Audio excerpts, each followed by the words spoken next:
afternoon, ladies and gentlemen. Hello and welcome into episode number 92, right here live and direct. Not quite live. We're on demand, like I said last week and the week before that. But maybe here pretty soon, maybe by episode 100, we can get in here and do this Clark After Dark live as we celebrate 100 episodes. Who would have thought it, that we'd have made it this far, but certainly happy to be here. Thank Cody Wooten and our great producer for everything he does for this podcast and showing up for us every single week, even though he never really knows where or when and where Zach is going to show up on time. So I appreciate him for always dealing with my hard ass. So Cortland Smith's on the other end of this deal as well. And he's my man with the plan. And he was looking to get checkered flags in his hands last weekend. I don't have a big, long intro for you tonight. I'm just going to jump right into it and bring on my man from Alexandria, Louisiana. Cortland Smith will join us now. Cortland, man, you're fresh off of racing for the first time in 5 years or so, maybe a little over 5 years. Man, what were the vibes? Like, What did it? I mean, we can get into a little bit more, but first of all, how you feeling tonight, man? I mean, you had time to process the weekend, the Darty Smith Memorial. How you doing today, man? Man, doing pretty good. It felt good to get back behind the wheel again. I'm not going to lie. It definitely got the itch back, and I'm over here drawing up shop plans in my head of how I need to build a shop and what I could do and this, that, and the other, right? What car I need to get and whatnot. But, man, I had an absolute blast. And before I go rambling off about myself, none of it would have been possible without old Frank the Tank, Frank Cannizzaro. When I tell you he was not going to let me not race the Darty, he told me no matter what. No, he said, I don't care if it gets rescheduled 14 more times. I don't care if they're racing on Wednesday at 12 o'clock midday that you're going to race it. And, man, Frank took care of me, man. Showed up. He was my crew chief for the night. And, man, we had a well of a time. And I just can't thank him enough. We talk about racing family a lot and just what the racing family means. And, it's stuff like that. Like me and Frank, I'm not going to say we weren't friends, but it's not like I called him every week or talked to him a whole lot, right? Like we had just raced together and it's that racing family is something special. There's not many other in any sports or I should say hobbies that you do in the world that somebody's going to go let you take, just say their $12,000 boat or race car and go out there and just say, have at it, bud. Frank told me, he goes, I want you to go rip the lip. I want you to go have fun. And that's what we did, man. I had an absolute blast. But before I talk about myself, I just want to make sure to know that, the racing family is awesome, and Frank Cannizzaro came through for me. But we do got plans to maybe run it back a couple more times, maybe one more time before the end of the year, because I was a little rusty. I ain't gonna lie, your boy CS was we were Cotton Eye Joe-ing that thing a couple times throughout the night, man. We was gas, brake, all steering wheel. Little Henny come up to me at Boot Hill. He said, boy, was you bowed up in hot laps? I said, Dustin, I ain't drove a car in 5 years. Yeah, I might have been sawing on the wheel a little bit in hot laps, big, and just pump the brakes. I'm sorry I'm not as good as you, okay? On a scale of 1 to 10, how tight was that race car for you? Because I'm still trying to turn from lap one of that heat race. I don't think I made turn one yet. And it's Tuesday at 5 o'clock in the afternoon. I still ain't made turn one yet, dude. That thing was tight. My man Frank told me, though. He warned me. He's like, Cortland, I'm telling you, it's tight, and you just got to drive it like you're dumb. He goes, you just go in there, you just hold it wide open. And, I thought I'd normally like the tight race car. I normally kind of always preferred one. But when I say that thing was tight, it was tight, bud. And we're still trying to turn from lap one of that heat race. But we worked on it all night. We freed it up every time we came off the racetrack. And then I got a little too free for the feature to really make any moves forward. But, yeah, man, I had an absolute blast. That's why I like to say it. It's funny you talk about it. I told Frank after the B main, I had a pretty good run there. It's probably my best showing. I was up there ripping the lip. And I told Frank, I said, man, I did you a disservice. And he said, why is that? I said, because I ain't never raced on groove tires in factory stocks. I raced the limited on groove tires. I said, but I'm sitting here thinking the last time I raced the factory stock, I was on slicks. And that feeling that I'm looking for in my head is not the feeling anymore. I'm not saying I was the greatest, but that's a good point. You know what I mean? The feeling I was looking for, we can dive a little bit deeper into that if we want to, but the feeling that I was looking for in my head isn't the feeling that's out there. When I tell you, I'll dive into it. When I tell you, you got to drive these things, ladies and gentlemen, even though they're factory stocks, they might not have the most motor, they might not have a lot of suspension, but we've gotten so much grip into these cars and the way technology is deviled down, right? Late models are getting faster, modified's getting faster, limiteds, B mods, all that stuff just trickles down. And man, these factory stocks, you're wrestling a 3,000 pound stock car, and you're busy. You know what I mean? I was showing enough. Now I'm sure you got one to drive it a little bit better or to your style. Frank said he loves it like that. That he and heck, he went to Boot Hill, was fast time in hot laps. So I can't argue that the car was the issue. Old Big Sexy was the issue behind the wheel. But it's man, you got to be aggressive. Like them tires changed, they changed everything, and you can kind of tell like that wave. Not that we had a bunch of newcomers, but it is an adjustment that the guys have had to make the past couple years, and it was, man, it was cool to get up there and try to go run that top and like actually get throttle tight on, like, you know what I mean, like actually have that right rear, like when you go in the corner and you actually feel the right rear like grip, you know what I mean, like that, like you just feel the actual tire actually gain traction and want to drive off, right? So whereas them old slicks, you just kind of just slid around and then like you kind of felt it, but you didn't really know for sure, but it was just the feel that you had. Where nowadays, like when I tell you it's get it on, like boy, it's get it on. And I joked with everybody that come up, talked to me, I said, how was it? I said, well, I got to introduce the factory stock racing the best way possible. And they said, what's that? I said, lap one, we're 3 wide. We door slammed. I hit somebody in the left rear. Somebody hit me in the left rear. I said, we got all that out the way. Lap one. My introduction back to factory stock racing was well taken care of. So, man, but again, it was a great time. I didn't do the greatest job driving, but every time I hit the track, my last lap was always my best lap. So I got a little bit more comfortable every time out there. And my boy Frank ain't lying. That last lap of that B-Main, I was trying to get into that feature, and I just held it wide open, and that was the fastest lap I ran all night long. So maybe I just need to listen to Frank and just hold that mug wide open 24/7, because like it was fun though, man. I've rambled on about it enough, and we can talk a little bit more about the car and different stuff. But man, I had a great time. I can't thank Frank Cannizzaro enough about it, man. I was smiling ear to ear. My voice is still halfway gone because all I did was like scream about it all weekend long. And anybody I talked to, like, I've just been so excited about it. And but the Darty, man, it was a really good event, and I was blessed to be able to race it. I really was. I can't thank Frank enough for it. Yeah, let's just go ahead and talk about the Darty. I mean, while we're talking about it, I mean, I didn't really know where we were going to start this podcast off with tonight. We're just kind of winging this one and throwing this one together, and sometimes those are our best ones. So I think this one will be just fine tonight. But yeah, I figured on a scale of 1 to 10, you'd probably give me an 11 because you could tell the car was really tight for you. But man, again, like you kind of mentioned Frank, we've known Frank to be a really, really great guy. But like anytime I talked to him prior to this situation, like he was adamant about you driving his race car. Like he really. Like he wanted it, like in his heart, like he really wanted you to do it. Like it wasn't for clout or anything like that. You know what I mean? That's a silly word to say in dirt track racing. Like who really does anything for clout in dirt track racing? But there are definitely people that probably do. Frank's not that guy. You know what I mean? He's not that guy. And man, I saw him down there cheering you on, like, you know, getting a pretty good tickle out of you driving that car. So I thought that's pretty cool. And yeah, like, dude, you turned to 18.002 as the fastest lap in the B main on the last lap. And if you had had one more lap, I'm not here to blow sunshine up your rear end. I'm telling you, if you'd had one more lap, you were about to blow Scotty Dubois's doors off his panels of the 04 car. I'm just here to tell you. Hey, all I know is that but about you say that I knew I only had 10 laps. About 3 laps before that, Frank about needed my job right to pump you frame up. Horn.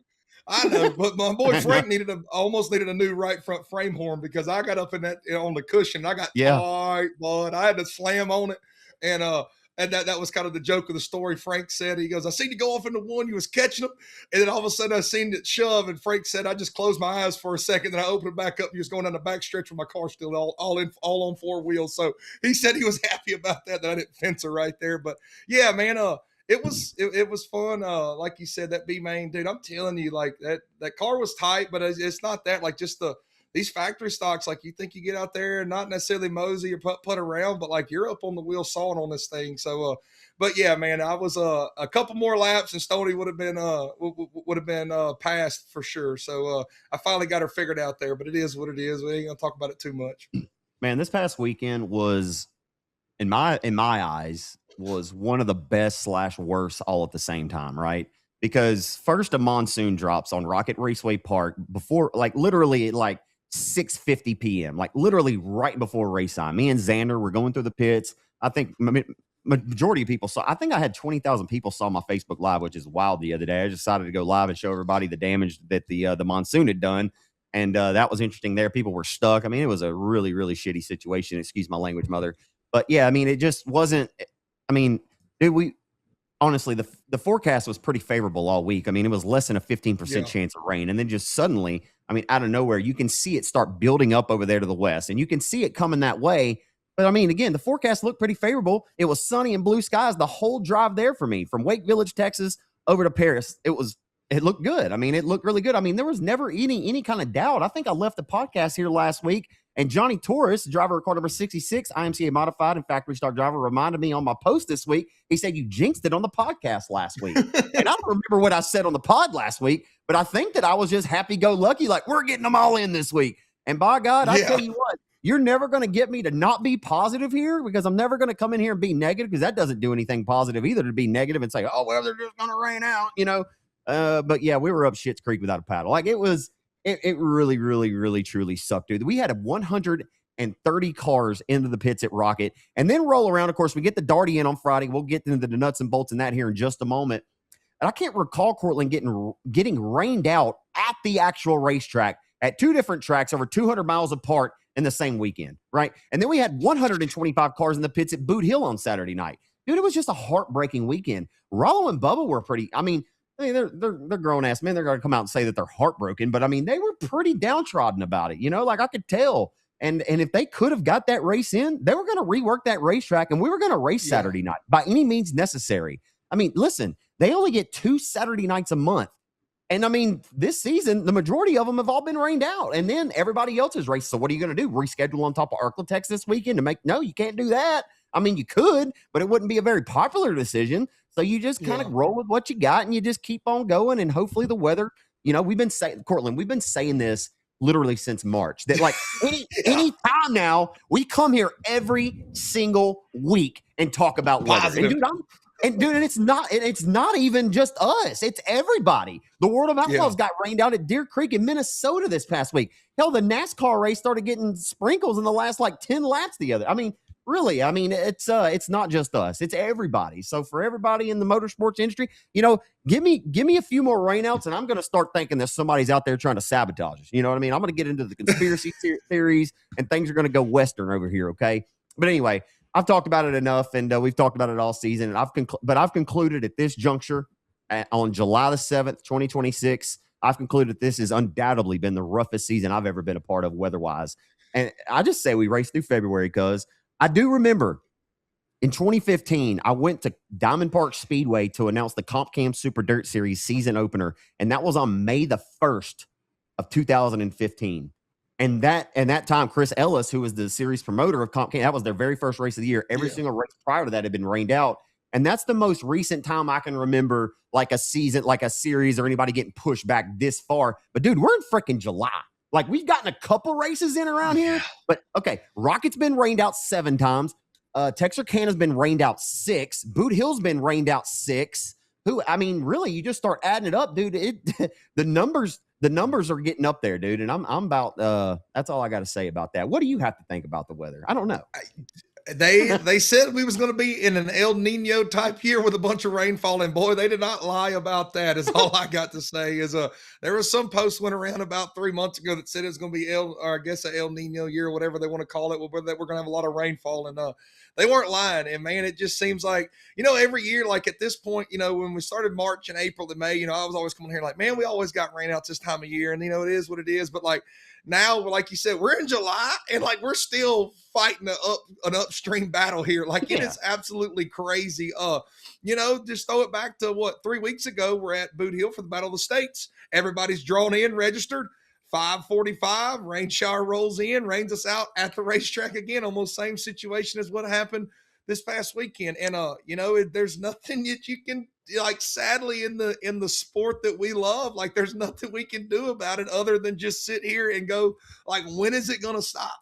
Like, actually, when is it going to stop? Because I ain't going to lie, even after that deal at Rocket on Thursday, I start looking at weather, and it's just this hit and miss, like pop-up shower here or there. And I'm telling you, every hour I was checking my radar headed to Manny, because I wasn't nervous. But I was just checking. You know what I mean? Your boy's like, gun shy. Nervous. But it's absolutely crazy. And it's not just here, it's everywhere. Like you said, from Minnesota all the way down to Louisiana. And these numbers are really, really scary. And it makes, and not to say that we're going to be the trendsetters and that we came up with the idea, but when you do rain out this much all the way into the months of July, boy, our little winter series that OCC's trying to spin up is sounding sweeter and sweeter by the week. That's all I'm saying. I ain't saying it's I ain't saying it's got to race all 4 months of the winter, but we can at least race this mug till December. Like we'll get our ice storm in January, February, so we might call it off by then. But there might be a track or two that wants to add a date or two here in November, December. Because at the end of the day, it's not just the race fans and the racer. Like the racers ain't getting to race, and the race fans ain't getting to watch races. It's also the tracks that how does a dirt track make money? Well, a lot of dirt tracks aren't set up to put on other events to bring in other revenue. The only type of revenue they can get is hosting a dirt track Friday or Saturday night. So they need these nights to just keep their doors open as well. So we're just in quite the battle. But I mean, hey, all I got to say, I'm going to end it on this. That old winter series that ZC's trying to put together sounding sweeter and sweeter. That's all I got. Hey, listen, man, I'm down for a Thursday night thunder, a Wednesday night street fights, a Monday night mayhem, or a Sunday afternoon winter brawl. Do you hear me? I don't even, if I can get 30 on board in each class we're rolling with. I done run it up the flagpole, cuz. I done talked to Bubba and Rollo about it. They're like, hey man, you bring me some good concrete numbers, we're gonna roll, cuz.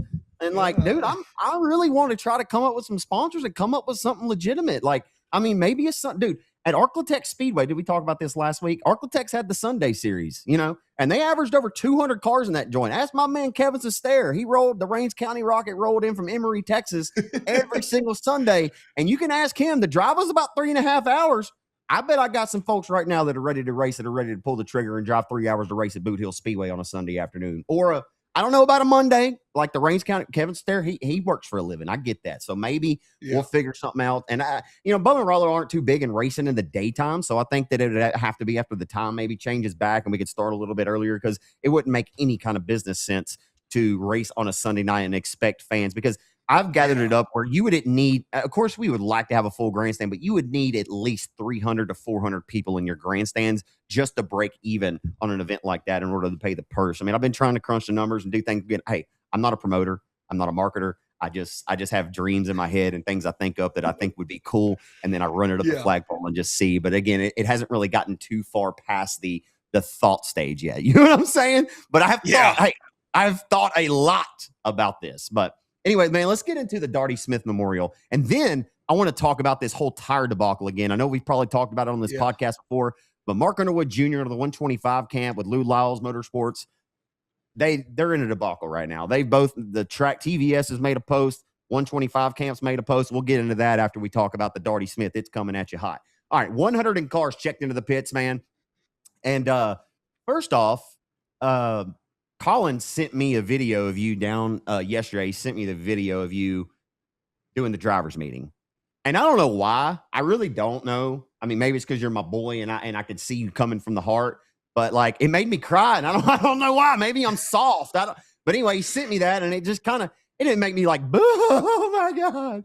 But I was like that. I cried. I was like, man, that's my boy right there. That's what I was thinking. Like, man, that's my dog, man. Like when you were sitting there talking to the drivers, like they were all tuned in, listening to what you had to say to start. And I think that everybody kind of grasps and realizes now, and not that they didn't before, but I think they realize how much this race means to you by getting up there and talking to everybody and thanking them for being there. So first of all, kudos to you for continuing to want to put this race on, to continue your dad's memory on, because I think that's what he would have wanted, right? I really truly do.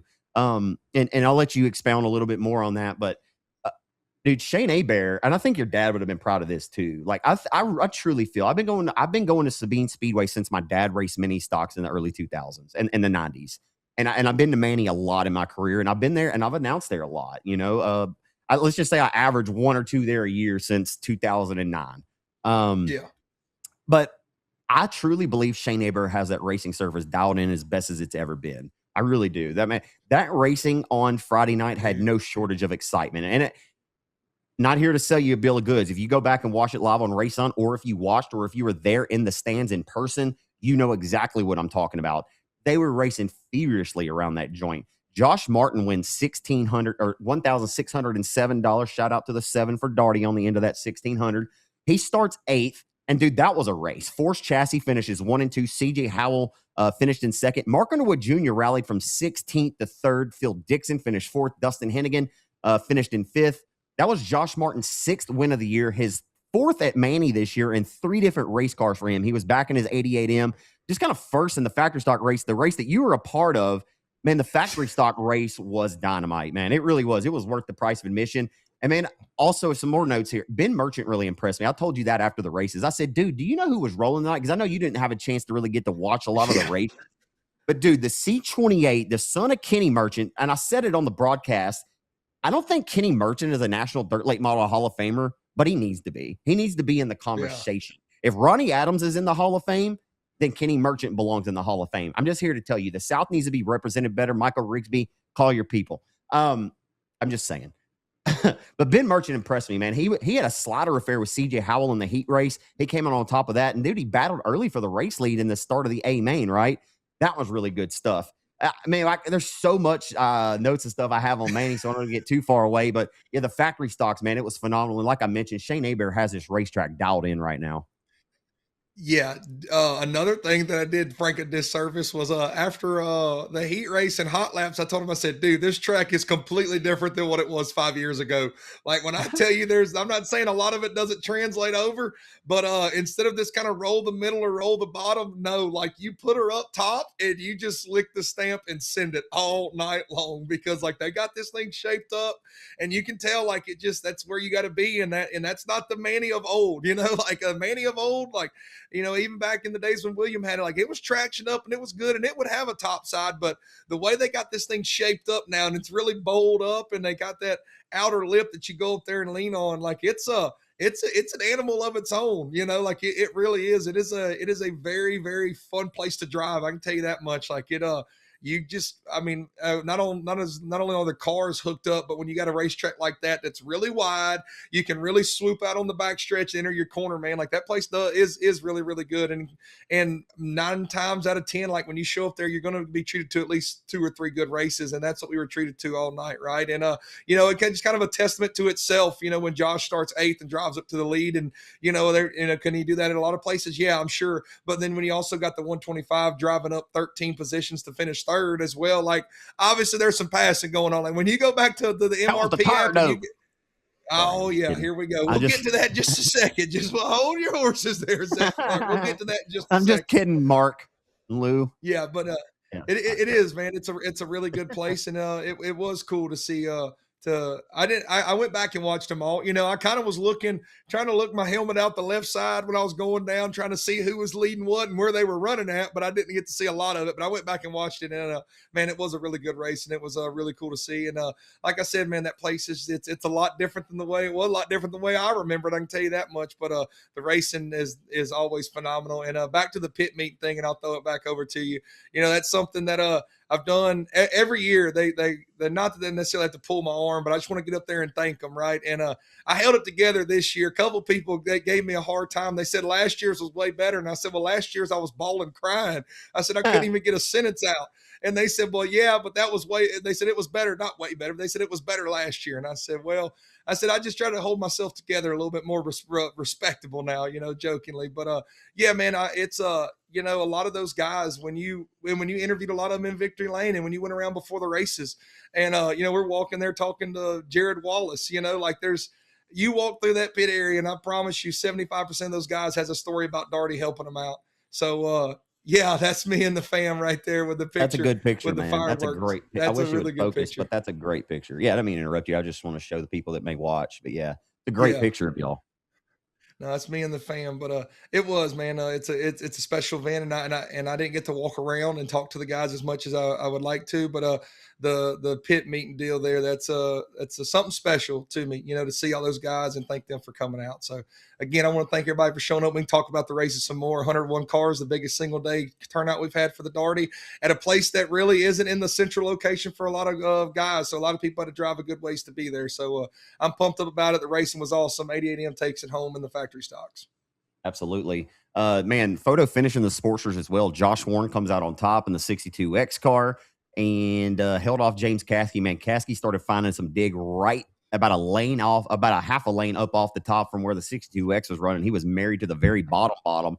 And James Caskey, who has been tough to dethrone this season. And Josh Warren's about to get on a roll too. You can just kind of feel it, right? Like when Josh Warren is feeling himself and he's finna get on a roll, the 62X is finna be on one.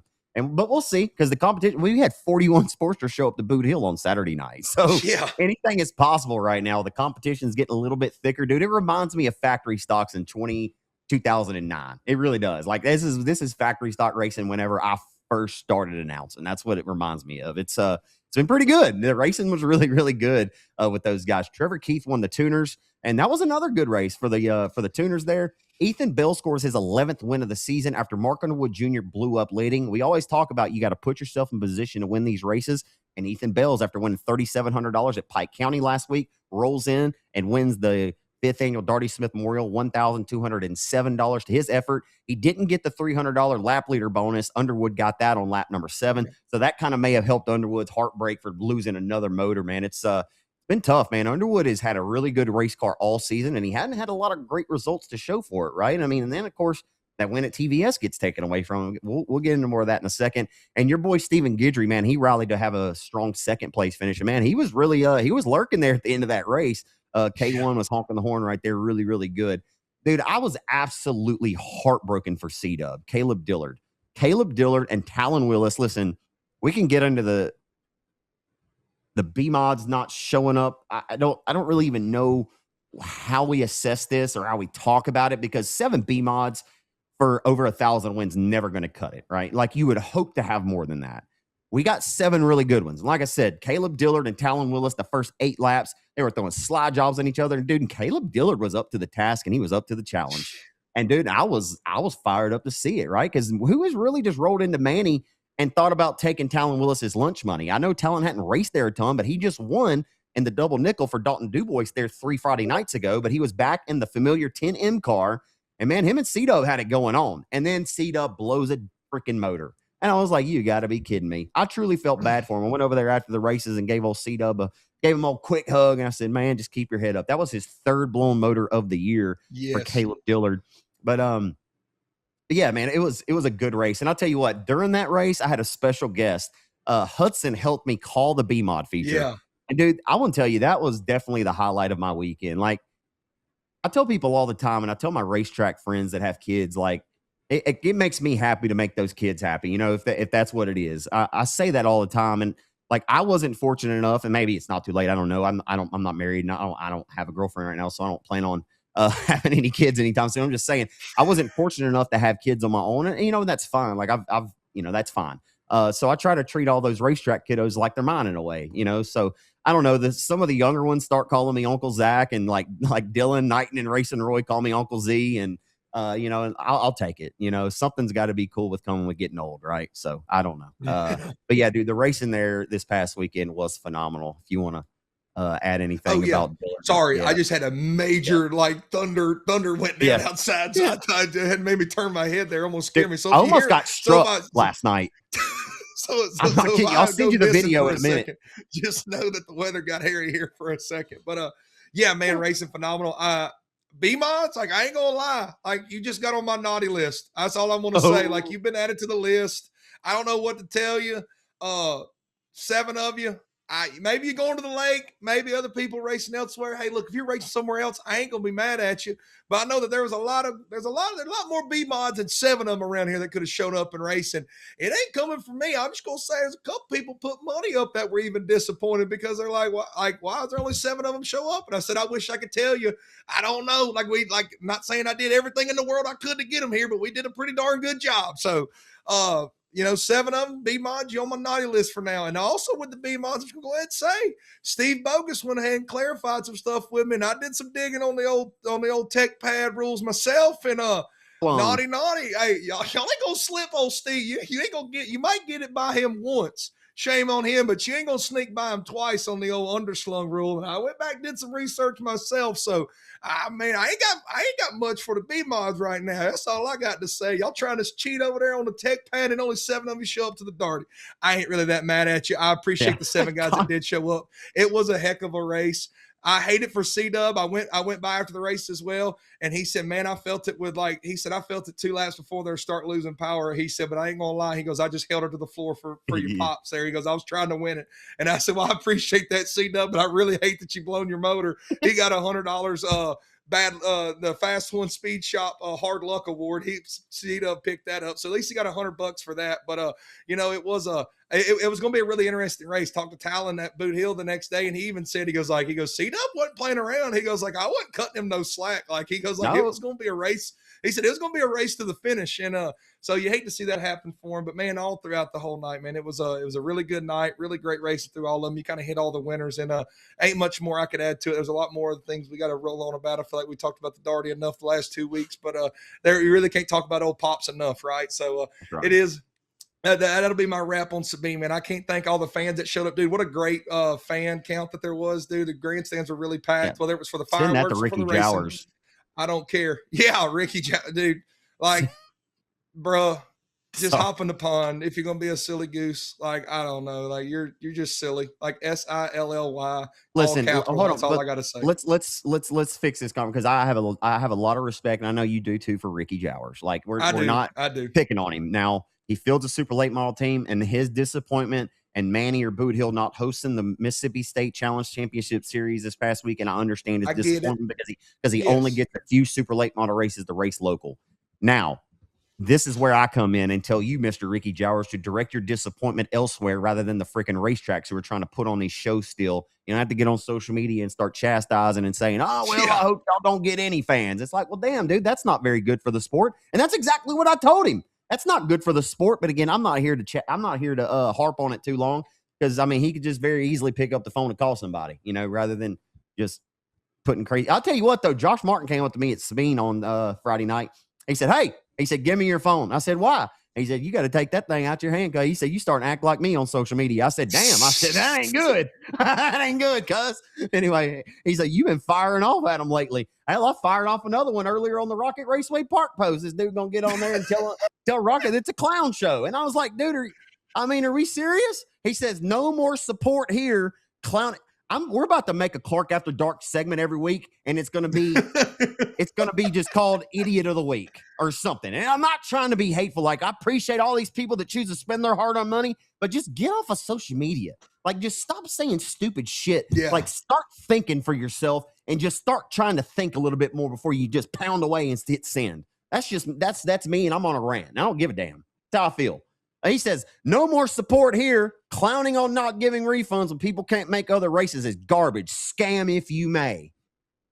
Boy, I'll tell you what. He bought his tickets online on MRP, and it is automatic. If a race gets rained out, and I posted this on Rocket's page the other day because some fans were asking there, maybe he didn't see that. And maybe he'd have done a little research. He'd have just went back a few posts and found the comment that says that automatically MRP refunds as soon as the rain out happens, and it'll be back in your account by Tuesday. It's not that hard. Sure, everybody wants instant gratification, and we want our money right back in our pocket. But hey, you bought them online, and that's how that works. Sorry about your luck, cuz. You know what I mean? It's just, dude, it's just you can't please them all. Sorry, I'll get off my rant. But anyway, I just told him, think before you speak next time. Your tickets were already in the process of being refunded when you posted this nonsense. And again, maybe somebody needs to take my phone. To take this microphone from me too. I don't know, but yeah, you're gonna get banned. Yeah. Anyway, hey, Chris and them can't say it, right? They got I'm the borderline professional, not so professional. You know what I mean? I will say what needs to be said. I'm not professional at all. Oh boy. Before we get too far away, man, we got episode 92 this week. And before we get too far away, last week we had episode 91. And I thought about it last night. I said, you know what? I don't know how I got away without mentioning the number 91, the SUPR, the Southern United Professional Racing Series founder. I know who you're going to say, Donald Watson. Donald Watson. That dude is Donald, I love you and respect. Donald's 93 years old and he's still racing. It is incredible. Yes. He is one of the hardest workers. He still runs Baton Rouge Raceway. They just put new clay and new dirt on that thing in the off season. I know we don't talk about BR very often on this podcast. I announced there once back in 2015. Greg Holmes, former super announcer, super series director, called me, and I went up there. We raced on Friday. It rained out on Saturday. I ended up sitting in my hotel room watching Georgia and LSU, and Georgia beat LSU in the last 10 seconds. Aaron Murray was their quarterback. He's one of the greatest quarterbacks of all time in the SEC. But anyway, nobody cares except for me. 92s this week. Andrew Rossum. How about Andrew Rossum, right? He's awesome. Yeah. Drives the number 92 stock car. Just traveled up to Marshalltown in Iowa with Whitehead. the week before last. Did you know that RaceON hopped back in his unit and drove back up there and raced again last week without 36J lockstep in tow, which is just says a lot about RaceON. Like, he wants to learn and get better in the stock car program. I think they're eyeing that INCA Super Nationals coming up to be like 1,200 cars in the pits for that deal this year. And a number 92 late model from up in up Yonderwood, Dan Smith, huh? Mr. Dan Smith. What 92s do you have? Cuz I ain't gonna lie, I'm sitting here trying to do research because your boy just finished building a shed about 30 minutes ago, and y'all showed y'all my paper before. That's all the notes I got, ladies and gentlemen. So I'm trying to look up 92s. I was trying to, and you cut me too short. I didn't get a chance to find one. I did have it on the back of the dome if I needed it, but you done took it from me. So, ladies and gentlemen, I'm sorry. For the first time, I don't have another number 92, so y'all forgive me. I had a busy week and weekend, and I ain't caught up yet, and I was not necessarily prepared for this, so forgive me. I'll let ZC take it from here. I'll take my embarrassment. Hey, shame on me. I just put myself on the naughty list for not having a 92. And there's some 92 listening to this that I know I'm going to think of when we end the podcast that I ain't going to mention, but I ain't going to mention live and direct while we're here, but I'll try to make up for it next week. How about that? So I just Googled, because I know I've done this the last, probably 20 podcasts. I talk about the number that we're on that week. It says the number 92 car has won 43. This is way more than I would have anticipated. Has won 43 races in the NASCAR Cup Series and 5 races in the NASCAR Xfinity Series. The number 92 is combined a total of win 48 races across NASCAR's too, obviously, if you could add those together. And 496 starts. Most of these belong to Hall of Fame driver Herb Thomas, who won 42 times in the fabulous Hudson Hornet. So, see, there's always some pretty cool stuff that you can learn. Even the Google will teach you something every once in a while. But yeah, man, I love looking up that kind of stuff. I love numbers and crunching numbers and just seeing all that different kind of stuff. All right, let's talk about it.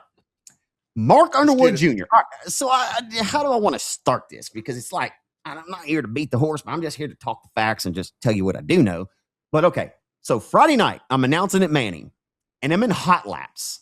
And I say, driver to the car number 125 out of Ruston, Louisiana, the 2024 King of the Hill, and $2,000 winner at Thunder Valley Speedway last Saturday night, Mark Underwood Jr. And dude, and I tell you what, I had 4 or 5 people message me immediately and said, I think Underwood's win got stripped. And I said, and I just wrote them all back. I said, is that public knowledge? And they're like, I don't think it's knowledge yet. I said, well, what do you want me to do? Like, I am here, business as usual, until it's put out there and it's common knowledge. Then I'm not just going to say somebody got DQ'd until I see it and it's it's set in stone. I need to know that. I'm not just going to say this guy got DQ'd. So anyway, he gets stripped of his win. So I announced there, and then by God, I tell you what, it wasn't even 25 minutes later. And I'm not kidding you. I said it on the broadcast. I had to literally ask people to stop sending me the Blue Ridge Report. I had at least 30 or 40 people just sending me the Blue Ridge Report. It's like they took it personal that I said Underwood was the winner. And I get it. But hey, I mean, we're learning on the fly up here. Hell, most announcers you send, like, they ain't even going to tell you who won last week or whatever. So there was this big debacle on social media about it throughout the weekend, right? And dude, I'm going to tell you, this is not the first rodeo for a driver to be DQ'd for tire dope or a Blue Ridge Report being put out saying a tire does not conform to benchmark, right? Car owner Lou Lyles made a post about it, and then Thunder Valley comes out with a follow-up post. This whole situation is not new, right? We have seen it time and time again, Cortland. Mark Underwood Jr. is a great race car driver, and some will say, oh, he doesn't need tire dope to win. Well, sure he doesn't. Like, I'm sure he doesn't. And I'm not accusing him. I'm not accusing Mark or that team here one way or the other. All these guys are my friends, right? But I separate all that. All this doesn't really matter. We always see and hear about gray areas being pushed in racing, right? Tires or tire dope, in my opinion, aren't necessarily a gray area because it's pretty easily detectable nowadays with the technology that we have available to us, right? But me, hypothetically speaking, again, Cortland, hypothetically speaking, if I were going to try to use tire dope, that's the event that I would do it at. Why not, right? It's not a USRA sanctioned racetrack. Again, gray area right there. You're not risking a major fine from a sanctioning body on top of losing your winnings, which were $2,000. This right here is why having a sanction is important, in my opinion, because it holds everyone accountable. There are way more people doing it and just not getting caught. Hell, like the 125 camp may have been rolling around through the pits and got whiff from some other people in the pits and looked over, and Lou told Joseph and he told all the other boys, he said, boy, I think they might be doping around here tonight. We might ought to grease ours up too. You know what I mean? Like somebody call Trevor Cogburn and get some of them chicken shit tires because we're up Shit's Creek without a paddle right now. I mean, that's kind of my take on it. Like, again, I don't think many guys are going to roll up the Boot Hill Speedway and start cheating tires because they know the consequences of it, right? And I'm not saying that there's not consequences at Thunder Valley. Oh, I just lost $2,000, but you're not getting a several month fine. I mean, you're not getting a several month suspension, and you're not having to pay a $5,000 fine. So I'm cheating tires at Thunder Valley if I think other people are cheating tires. I'm just saying, if I feel like I got to compete, like, I don't know. What's your take on this whole thing? Because it is like, it's not new. Like I said from the beginning, this is nothing new. We have beat this horse dead so many times, and you'll get the argument. Sorry, I got another thing. I got another point here. How many times have we seen, how are we going to know what, we get these secondhand tires, these F45, and how do we know the people down there in Florida that was racing on their asphalt cars didn't dope them up first? It's like, I get it, man. Like, you want to bring the lawyer side of all that shit into it. The bottom of the matter of the fact is they tested several tires, and the guy who finished second's tires conformed to benchmark. The 125s did not. Like, I'll be honest with you. I love Lou Lyles. I love Mark. And I like everybody in that race program. And I like Tayton Perkins, who ended up getting the win. I could care less, right? I just want things to be done fair, and I want things to be done with integrity. I think there was probably some missing points on both ends of this, right? Like Lou's coming out saying that the chain of custody was screwed up. And it's like, well, gosh, dang. Nobody in this situation ever wins. You're always losing in this situation. Like nobody's winning on this whole tire deal. I'm almost to the point now where I just say, just let them have at it. You know what I mean? Just let them have it. Like it's to the point. Actually, don't. I'm just kidding. Don't let them have tires. No. I'm just kidding. But anyway, I'm gonna throw it to you now because I've been on a rant for 5 minutes and I'm going nowhere with it. Go ahead. You're good. No, do not open it up all the way, because if anybody watches go-kart racing, they allow tire doping in that, and all you do is get in a train race and ride around. So no, we don't need to open up tire dope for the masses. But that whole situation, it's like you said, we've seen it before, and it's always, everybody's seen the Spider-Man meme where we're all pointing at each other, and it's like, it's your fault, your fault, your fault, your fault, your fault, your fault, your fault, your fault. Nobody ever takes blame, and I'm not saying Mark Underwood Jr. Josh Martin's the only one that has ever taken responsibility. Swear to God, he's the only driver I've ever seen take responsibility. Sorry, go ahead. I just had to throw that in there. And I'm not saying Mark Underwood Jr. dope tires. I don't know. I wasn't the one that was there taking the sample. I've seen Mark win plenty of races that he probably had tire samples taken and passed them. So it's one of those deals. Does he need it? No. But when you roll down to Thunder Valley, is that kind of a place known for people doping tires? Yeah, it's a place that's known that it's gone on before. You don't so say. It's like that kind of adds to your point. But it all goes back to, I'm just going to simplify this for everybody. So not a whole lot of people are listening. I've been a part of about, say, 10 tire sample takings, and I've seen it happen. I've done it myself. If you're going to take tire samples, and they said they got the sealed bag, if you're the team or crew member taking tire samples, make sure you leave the pit area with your own copy of sample. And then when you get done, take that tire off that was sampled. Don't even wash it, and just put it in the shop in AC and sit it there. That way, when something like this happens, you can go do all the testing you want to clear your name if you didn't dope tires. Now, if you're one that dope tires, you probably want to throw that tire away as fast as possible and say you ain't never seen it again. Then you're just going to try again another day, right? Like, it is what it is. But I think there needs to be a full-blown course of it. And like you said, that's part of being sanctioned, is like, you get the $5,000 fine, you get day suspension. Whereas this deal, like, was it done properly? I don't know. I didn't see the tire test happen. I was there at the track. I watched the races, but I wasn't in the tech shed. So my question is, and I'm not reading through the 120 comments. I'm not going to dig that hard into it. I saw Lou's post. I saw Thunder Valley's post. But if we ever get tire samples taken, the track gets a sample, you get your own sample, and then there's a secondary sample that the track keeps as well if the first sample they send off is bad. And whenever you groove it yourself, you put it in your little baggie and you seal it.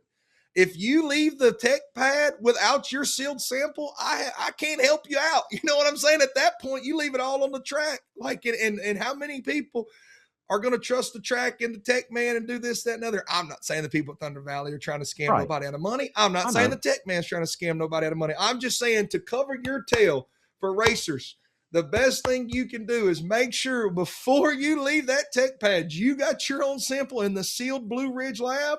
And also, when you take that tire off, you just dismount it, don't even wash the dirt, and put it over to the side. That way, if something like this happens, and if you really want to clear your name, you ship that whole tire up there.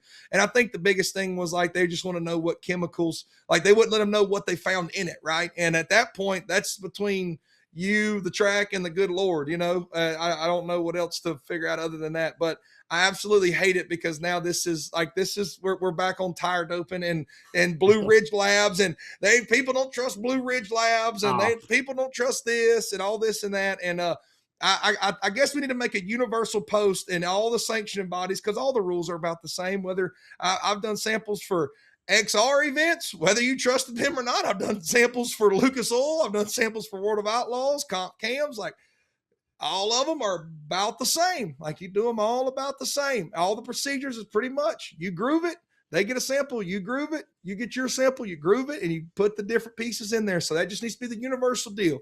And all I got to say is, you want to clear your name, make sure you got your own baggie when you leave the tech pad. Don't trust them to keep sample B for themselves. That's all I got to say.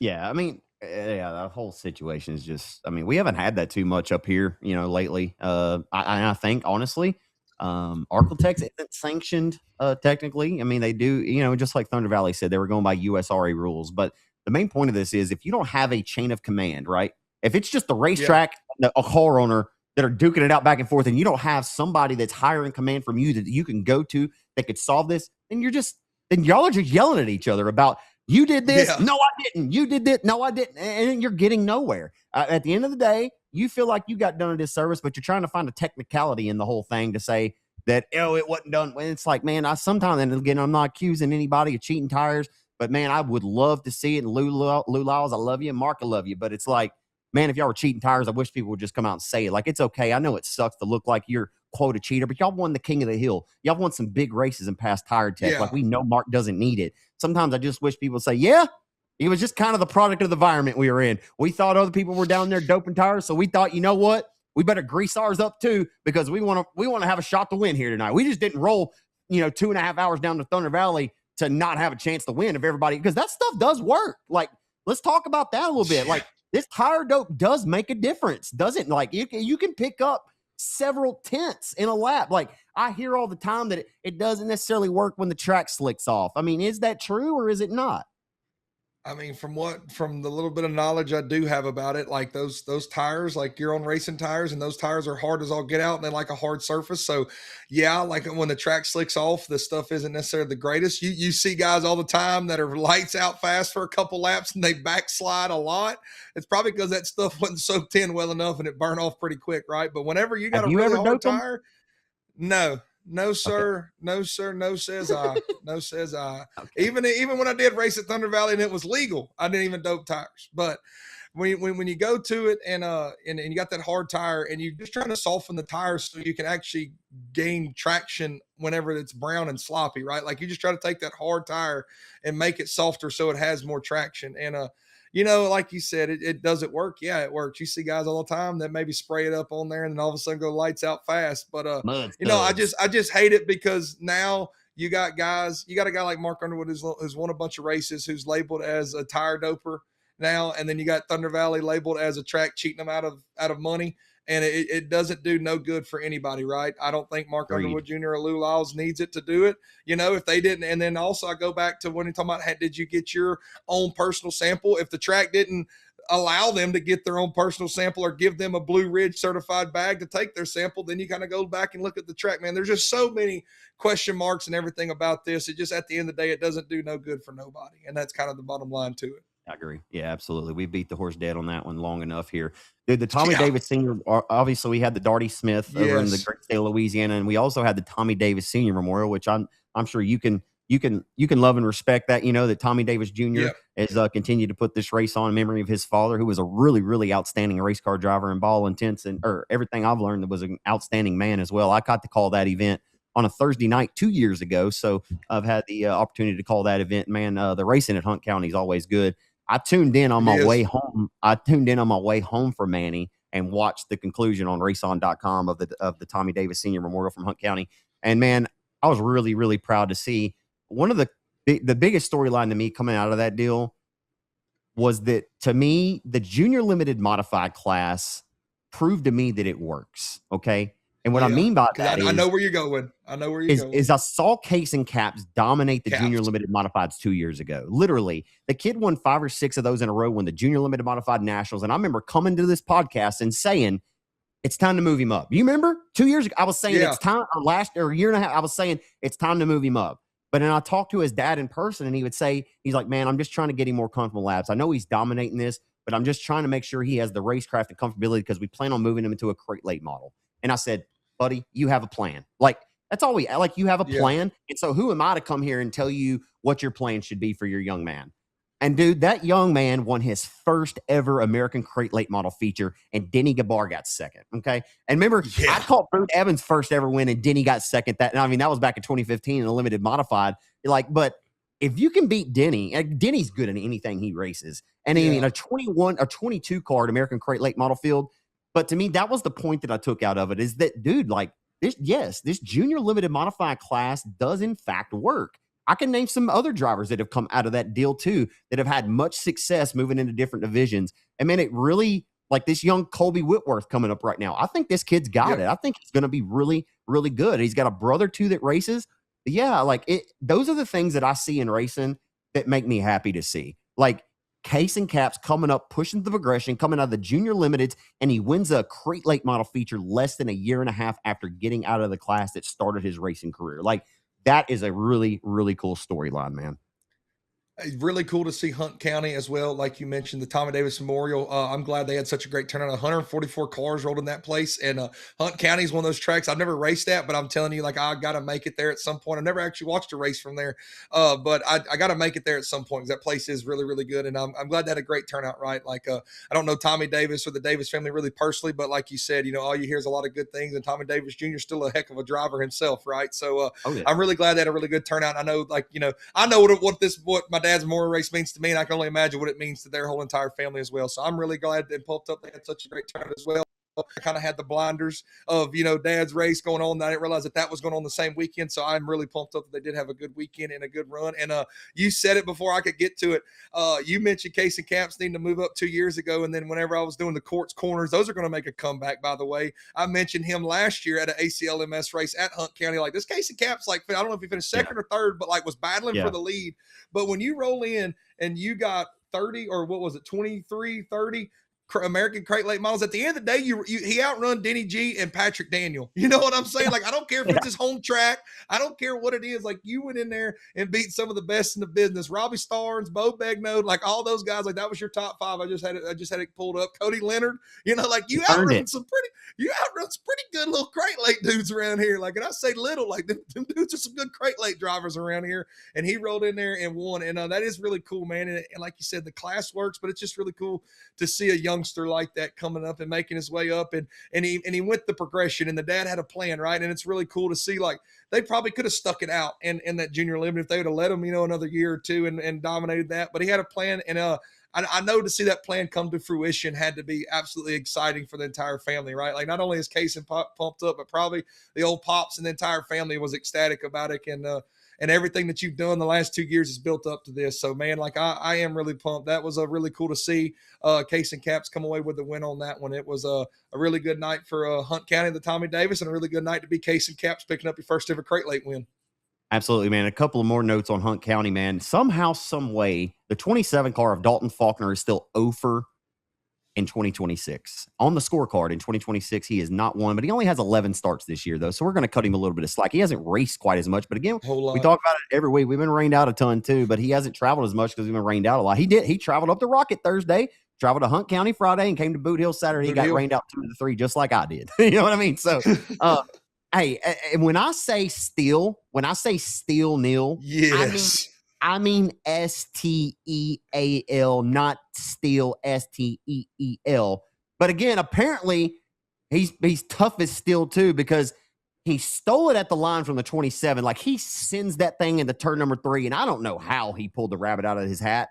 But Neil Kemp nips the 27 by .102 at the line, beats Faulkner to the checkered flag, and then commences the flip and total his race car out after the checkers at the top of turns 1 and 2. Does a freaking somersault, lands back on his wheels, drives the victory lane. I talked to him at Boot Hill Saturday, and he was going to drive the 55M for Joe Best on Saturday at Boot Hill. But, man, Dalton Faulkner led 19 and 3/4 lap, and Club 20 only needed the final 50 feet to win. I mean, dude, it was a wild finish. I talked to Neil. I said, how's the race car? And he said, it's totaled. And I said, really? He said, to me, it is. He's like, it could probably be fixed, but it's pretty bad. It's pretty bad. Like, it's like I watered it up pretty good. So he got the good out of it. Like, man, hey, Neil Kemp, like, who made his hay, like at Diamond Park when he started his career, three-wheeling around the bottom. He is just such a good race car. Like, he can find speed. That, you remember that just precarious line he found at Boot Hill where he was dominating off the racetrack, and he was doing the same thing at Texarkana in that great race with Whitehead 2 Friday nights ago. He has found a way. Like, you talk about grip in those factory stock cars now, you can see it. Like, it's tangible when you watch Neil Kemp drive the Club 20. He puts that car on a dime anywhere he wants and can find speed. It's impressive to watch. I talked to Neil as well when we rolled through Boot Hill. I went down there because I wanted to see the car. I seen him pull in with it, but I was like, there ain't no way he's racing it. And because I seen the Facebook post and stuff talking about it's total, don't know if he's going to race it. And I went down there and talked to him as well. But I started off with like, well, a couple weeks ago, you started off the race with a major wreck and almost three-wheeled it there or two-wheeled it there into a flip, but then you win at Boot Hill, and then you go to Hunt County, but at least you won before you wrecked it this time. You know what I mean? And I told him, I said, dude, I know you're ate up about it, but I hate it for you because, like, that Club 20 had really found some speed the last month. Like, yes, he had really got that thing dialed in. And, you know, you hate to see it, you know, and you hate to see for Faulkner to get past in the last 50 laps as well, because that's a dude that tries everything. You know, like it ain't like he's not showing up and working and traveling to go race as well.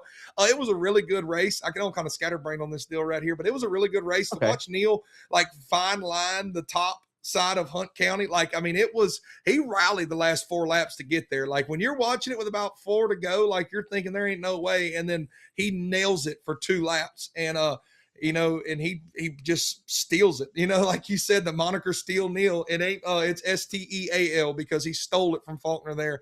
And I asked him, I said, like, how did you even flip? And he said, because I was so worried about if I won or not. He goes, I wasn't paying attention if I was going to make turn 1. He goes, I was just waiting on somebody to say the race receiver that Club 21. He goes, I didn't know if I won or not. And he goes, I guess I just blanked out for a second. He goes, but like, he goes, man, I'm just stupid. You know, like, you know how Neil is. Like, he's one, he ain't going to tell you that he's the fastest guy ever. And he's always working on this program. He'd tell you there's always more speed to be found. And he had really found that speed the last month or so in that Club 20 car. And I know he was tore up about it. And he said they might try to get it. I know when I walked away, Justin was pulling over there to go look at it. So maybe they got a plan to get it fixed. If not, I'm sure he'll get him another one, and Club 20 will do Club 20 things again, right? Like, the dude always finds speed. He always able to find traction in those cars. And, you know, he, especially when it slicks off, like, he'll tell you right now, that's his bread and butter. So he'll get it lined out. And what a phenomenal finish it was to the factory stock portion of the Tommy Davis at Hunt County.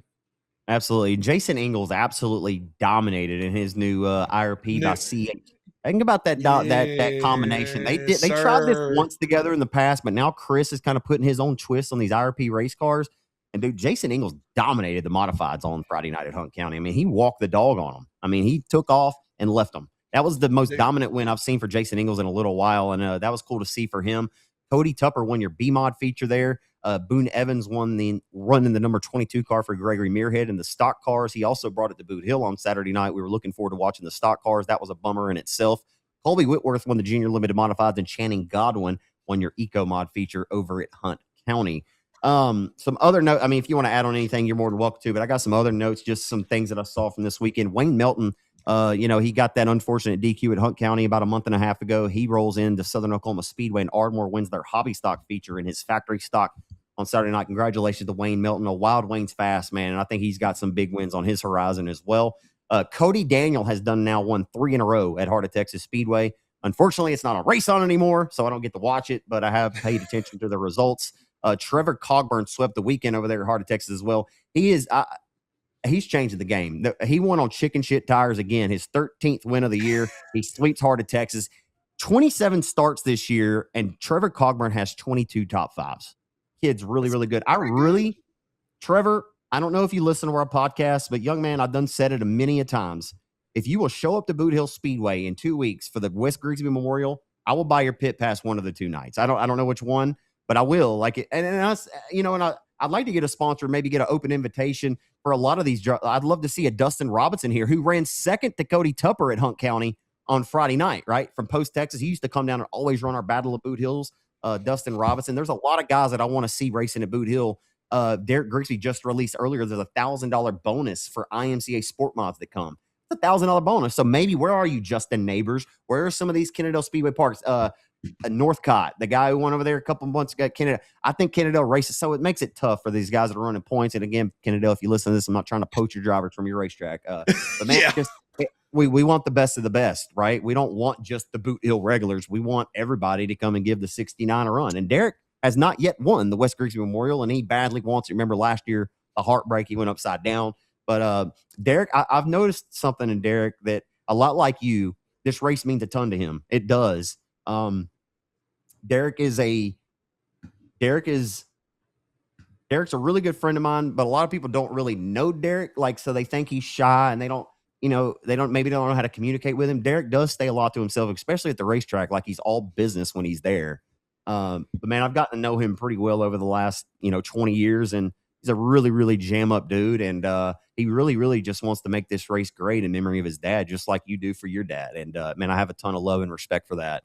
And I think that we're going to get this thing to where he wants it to be. So, and also other note here as I'm rambling, Cameron Starry scored his 14th win of the year at Southern Oklahoma Speedway. That was his 14th win at 6 different racetracks. He's headed up to Iowa this week. And I think Shelby Williams, just talking about stock car guys, he's running the Dakota Mod Tour. He won last night in another country. He won in Canada last night. Yeah.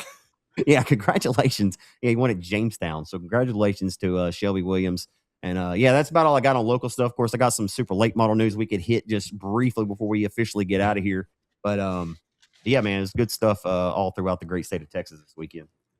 It was just to kind of wrap up the Hunt County and wrap up our region. That Jason Ingalls and CH16 combination is it's going to be interesting to see how that rolls out, because not only has he been fast in that mod, that old B mod he unloaded a couple weeks. Like, each time he's racing that B mod, it's been stout too. So I like to see it.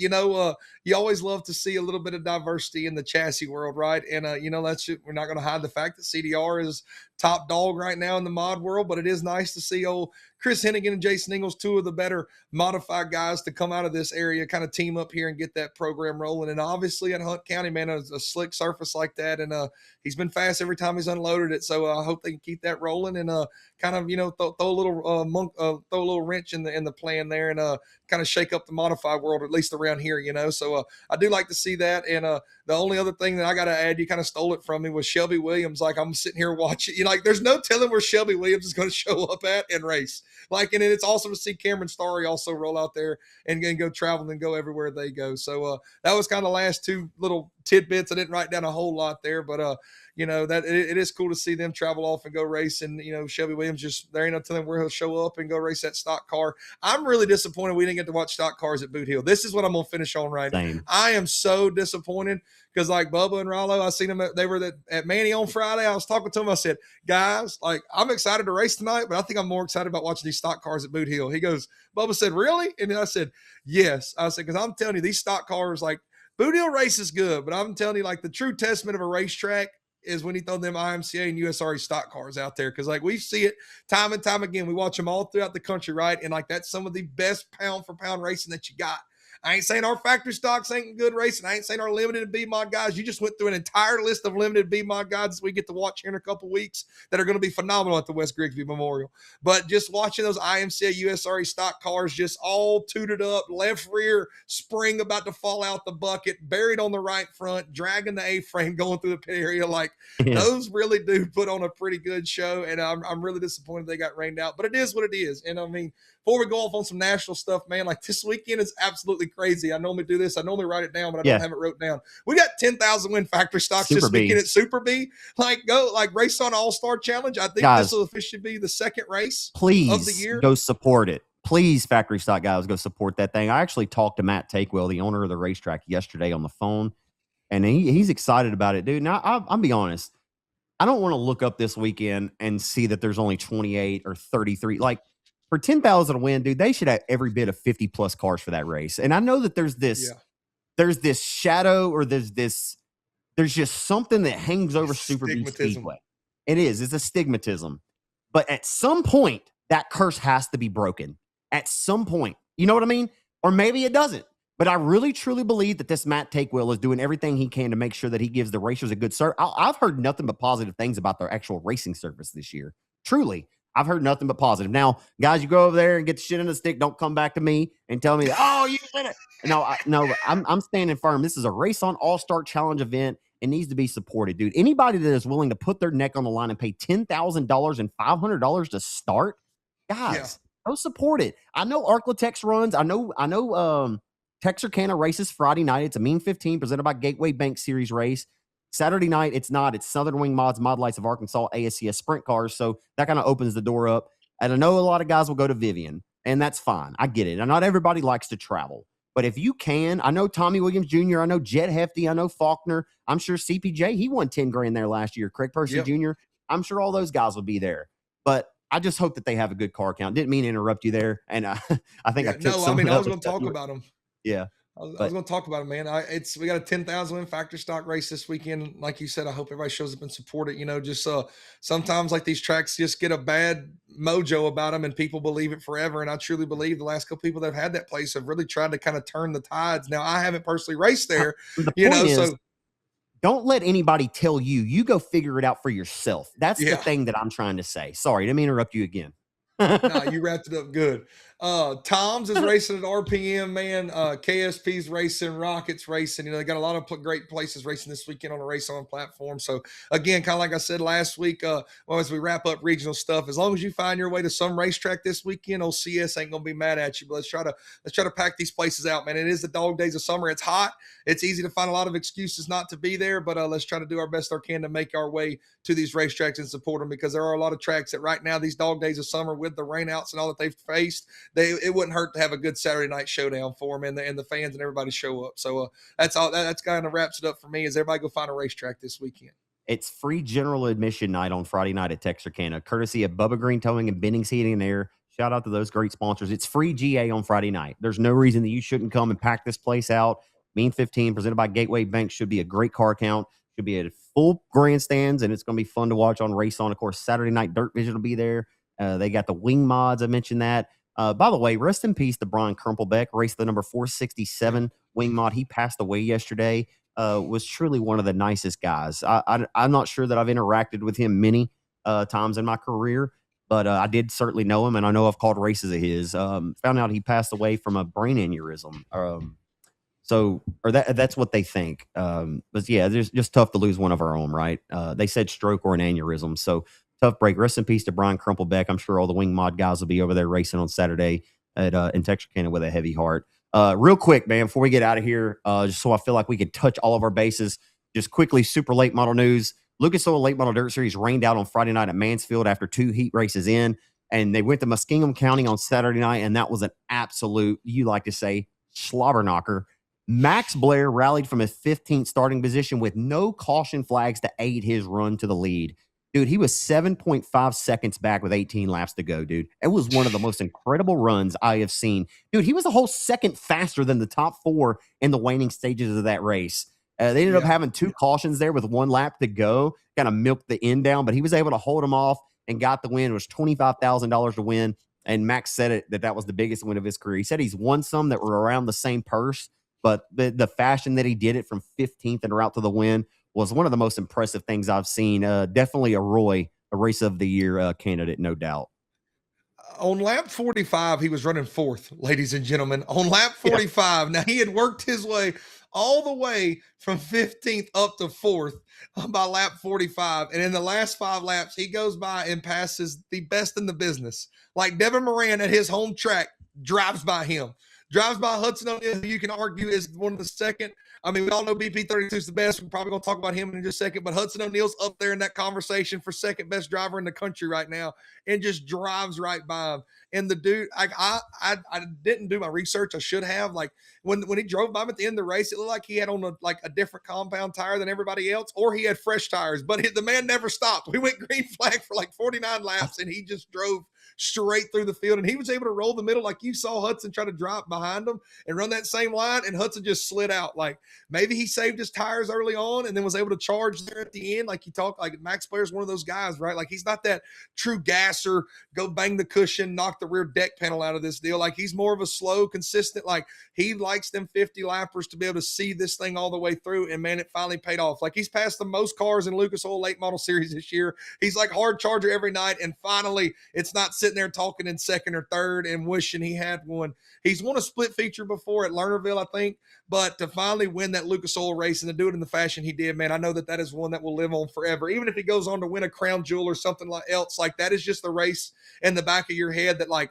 if that doesn't put Max Blair on the map for you, then I don't know what to tell you, because doing it in the fashion he's done, and he's a national touring guy. He beats up and down the road. Is he, well, he'll be the first one to tell you he ain't one of the best. It's him and his dad and maybe one or two other crew guys. But the way he did it in that fashion, man, that really just puts him on the map and shows that he is one of the best in the dirt late model world. Like it really is. Like when you look at those national tour, you can throw that 30 of them out there are the best, but to go out there and win the race in the fashion he did and how he does it, and week in and week out, it seems like he's the hard charger, passing cars left and right. It was really cool to see. Go back and watch the replay, because we ain't gonna be able to up it enough, like you said, Roy. But shout out to Max Blair, man. I'm really excited for him. Dude, it had me fired up, right? Because you recall we were sitting in the booth, we were watching it rain at Boot Hill. I had the race going on my phone, and I go, Cortland. I'm like, yeah. I remember. I was like, come here. Yeah. I was like, Max Blair is rallying. Max Blair is rallying. Yeah, and you were like, what? I was like, this dude just passed 18 cars in like 3 laps. He's rolling. Yeah, and then some bitch rolled to the lead and won the race. Like, yeah. So that was really cool, man. We ended up hanging out, me, Coach, or Shane Sprinkle, and Shelly, and Rollo, and Bubba, and some other folks. We ended up hanging out at Boot Hill until like midnight Saturday night after the rain out. Just hung out and watched races on RaceON on the TV. We were watching Southern Oklahoma Speedway, watching the Tom Series, and hey, and by the way, congratulations to Brock Bowen for scoring the Tom Series win at Southern Oklahoma Speedway on Saturday night. Well-earned win for him and driver car number 56. Final thing here on the super late model notes. Pierce, we talked about it last week, was going for 6 in a row. He in fact did win that race that night. The night we recorded the pod, so he did win 6 in a row with the World of Outlaws.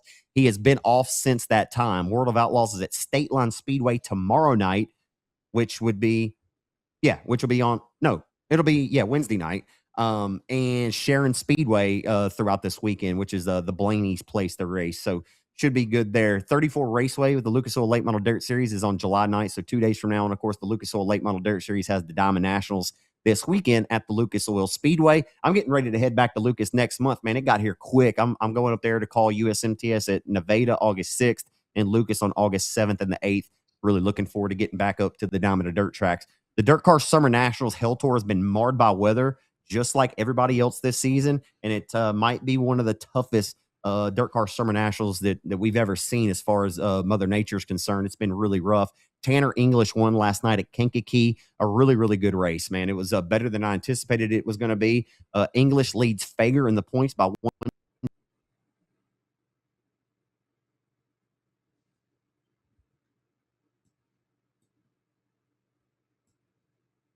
Highly likely that we'll see maybe not both. I think Seawright maybe before Maury. I think he's got a little bit more time to continue to push his progression.